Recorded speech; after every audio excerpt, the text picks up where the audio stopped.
So Dalton, your textbook has an unusual title. It's called You May Ask Yourself, Introduction to Thinking Like a Sociologist. Why that title?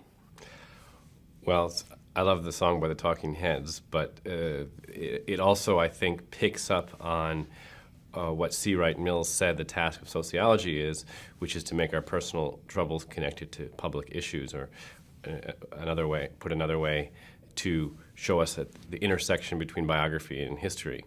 And that's what I hope to instill in the readers and the students, not a bunch of sociological facts or history that they're supposed to know, but actually a way of thinking that broadens their perspective on their individual lives.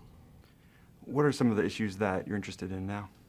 Well, I moved from working on specifically race and wealth and how that impacts the attainment of the next generation to working on issues of largely of health and social class, and what is the role of health in reproducing social class across generations.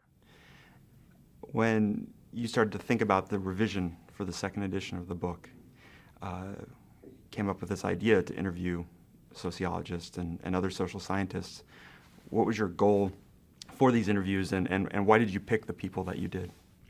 Well, there's several goals in these interview processes. First of all, we wanted to do something that continued the notion of the untextbook that was not like the typical textbook. So I wanted to provide a multimedia, untextbook in a sense that it was someone could learn through their ears, through their eyes, if that's the way they learn.